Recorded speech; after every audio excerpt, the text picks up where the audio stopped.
오늘은 한번 일반고 학생들의 이야기에 대해서 나눠볼까요? 네, 좋습니다. 그 일반고 학생들을 보면은 약간 안타까운 학생들이 있어요. 그 그렇죠. 2등급 중반이 넘어가고 3등급이 이제 시작되는 그 라인에 있는 학생들이 결코 공부는 못하는 게 아니란 말이죠. 그런데도 불구하고 실제로 그 학생들이 학종을 쓴다라고 하면은 좀 갈 데가 없어지는 거. 맞습니다. 그게 좀 안타까운데 그런 학생들에게 줄 수 있는 조언들 그런 것들을 한번 오늘 이야기를 나눠볼까요? 네.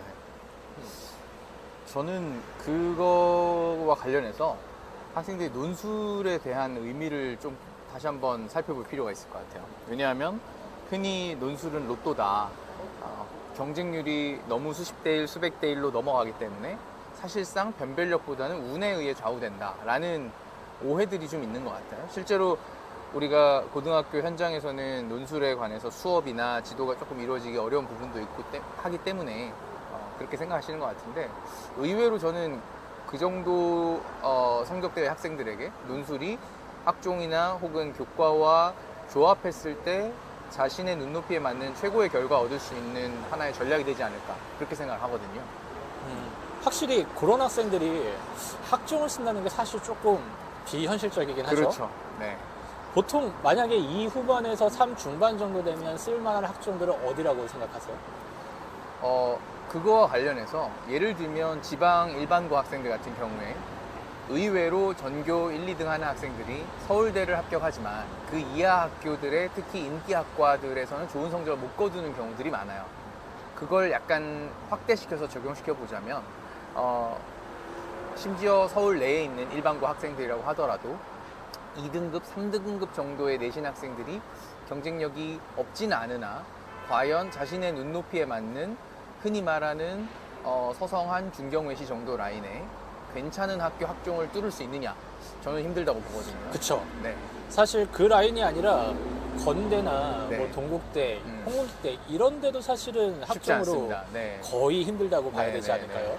내신에서는 아무래도 좀 더 경쟁력이 부족하더라도 활동과 전공 적합성이 굉장히 잘 준비된 특목고 학생들이라든지 그런 것에 좀 더 특화된 학교 학생들이 아무래도 유리하기 때문에 생기부에서 확실한 변별력을 못 보여주는 일반고 학생들이라면, 게다가 내신에 있어서도 1점대의 아주 변별력 있는 성적을 거두지 못했다면 학생부 종합전형을 너무 막연하게 생각해서 6개 중에 하나는 되지 않을까 했다가 자칫하면 6개를 다 떨어지는 그런 불상사들이 생각보다 많습니다. 네. 그리고 실제로 요즘의 트렌드라고 할 수가 있는 것이 사실 3년 전, 4년 전까지만 하더라도 3점대 초반 이런 학생들이 덕성여대, 성신여대, 서울여대 이런 데에 대한 학종들을 서류를 잘 준비해서 합격하는 케이스들이 꽤 있었거든요. 네. 그런데 요즘 같은 경우에는 더 많은 학생들이 학종에 들어온 것도 있기도 하겠고 또 학종에 대한 풀이 또 좁아진 것도 있고 하겠고 네. 그래서 사실 그 학교도 3점대의 내신으로 가기가 어려워진 것 같아요. 맞습니다. 그러다 보니까 참 이 학생들이 공부를 안 한 것도 아닌데 학종을 쓰려고 하면은 지방대를 생각하거나 아니면 서울권의 아예 가장 낮은 학교들을 어떻게 전략적으로 갈까? 그렇죠. 경기도권에 있는 학교들을 어떻게 전략적으로 써볼까? 이렇게 가니까 사실 정시하고 비교해봐서 이 레벨 자체가 안 맞아지는 거죠. 맞습니다. 그러니까 실제로 자기가 모의고사를 기준으로 봤을 때 이 정도 대학이다라고 생각하는 눈높이와 학종의 괴리도가 높아질 수밖에 없고, 그것을 맞추다 보면 학종의 결과가 안 좋아지고 이런 딜레마에 빠지는데, 저는 그런 현상에 큰 영향을 미친 것 중에 하나가 당연히 코로나도 있다고 생각을 해요. 지금 이제 2023 학년도 입시를 준비하는 현재 고3 학생들 기준으로 거의 사실상의 3년간의 고등학교 생활을 내내 코로나와 함께 보냈기 때문에 이 학생들 같은 경우는 학교에서 기본적으로 진행하는 어느 정도의 활동 퀄리티조차 보장이 안 되는 경우가 많거든요. 그래서 개인적으로 준비가 잘 되어 있는 학생도 있겠지만 학교에서 혹은 동아리 단위로 이루어지는 활동들이 제대로 안 돼 있다면 학종의 경쟁력은 사실상 매우 부족하다라고 볼 수밖에 없겠죠. 결국에 내신의 변별력이 더 올라갈 수밖에 없는 맞습니다. 그런 네. 상황이 되고 있는 네, 거죠. 네. 자, 그러니까 실제로 사실 정시를 아예 준비 안 했던 학생들이면은 상관은 없어요. 맞아요. 왜냐면 그런 학생들은 정시보다 어쨌든지 학종으로서 더 갈 수가 있으니까. 네, 근데 눈높이를 낮추더라도. 그쵸. 그 눈높이가 안 맞는 학생들 결국에는 아까 말씀드렸던 것처럼 논술이라고 하는 게 굉장히 좋은 하나의 기회가 될 수 있을 것 같아요. 맞습니다. 그래서 저번에 선생님께서 그 뭐라고 말씀하셨죠? 타짜 뭐 그거 뭐 비유가 재밌었는데 그거는 네. 우리가 학생부 종합전형은 내 성적을 기준으로 하니 왠지 확률이 높을 것 같다라고 생각하지만 사실상 그 학생들이 미안한 말이지만 허수를 차지하게 될 가능성이 커요.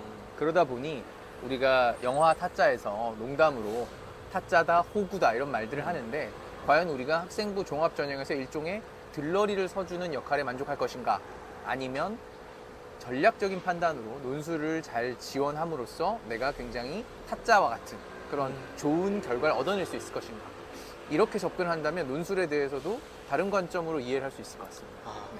그러니까 결국엔 2점대 후에서 3점대 가는 학생들이 네. 학종으로 가면 호구 잡힐 수 있다.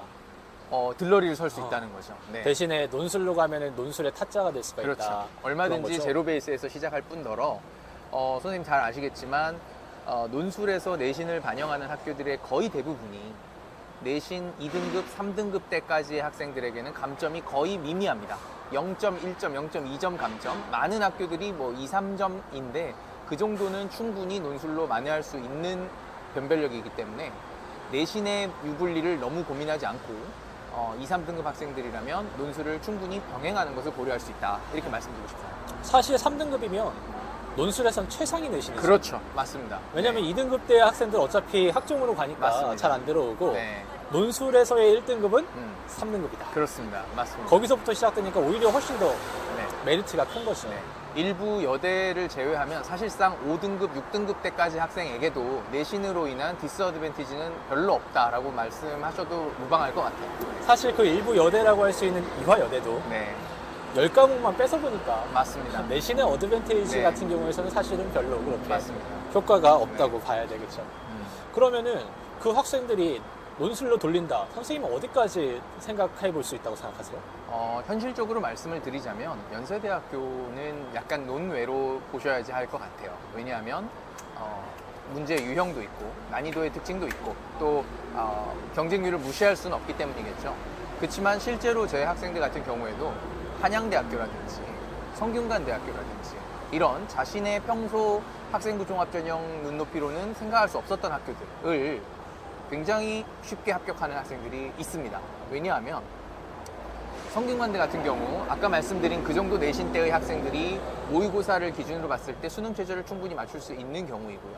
한양대학교 같은 경우에도 문제 변별력이 그렇게 연세대학교와 같은 유형은 아니기 때문에 학생들이 착실히 준비한다면 충분히 합격하는 사례들이 많이 있는 학교로 갈 수 있겠습니다. 실제로 논술에 합격하는 학생들을 살펴보면 3등급에서 5등급 사이의 내신이 제일 많은 것 같아요. 맞습니다.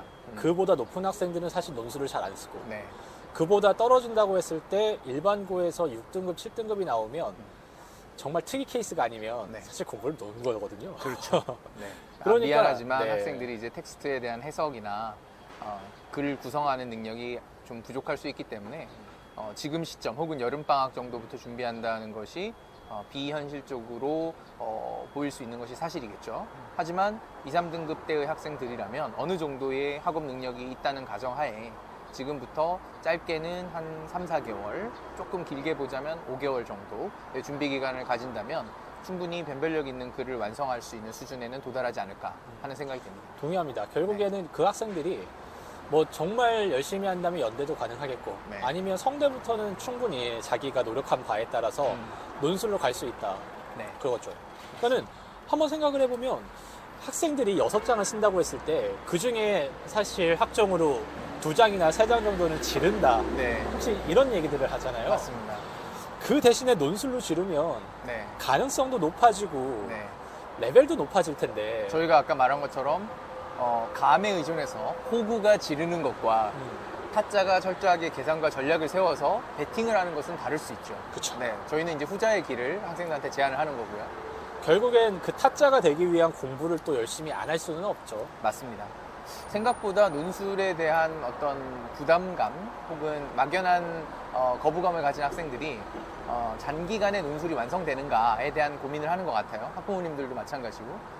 그런데 제가 강조하고 싶은 부분은 우리나라의 현재 논술 시험은 일반적으로 외국 입시에서 다루는 입학시험의 논술과는 달리 주어진 제시문을 잘 이해하고 분석해서 자신의 말로 재구성을 하면서 어느 정도의 구성 능력을 보여주면 충분한 변별력을 갖출 수 있는 시험이기 때문에 4, 5개월 정도의 준비로도 기본적 능력 있는 학생이라면 충분히 만족할 만한 수준에 도달할 수 있다라는 것을 감히 말씀드리고 싶습니다.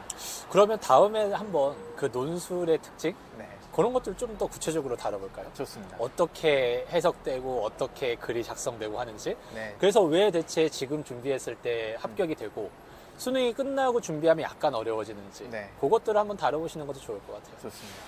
근데 결국에 오늘 정리하면 이 후보에서 3등급 학생들이 인서울에 있는 대학들을 학종으로 쓰면 호구되지만 네, 논술로 쓰면 얼마든지 타짜가 될 수 있다. 맞습니다.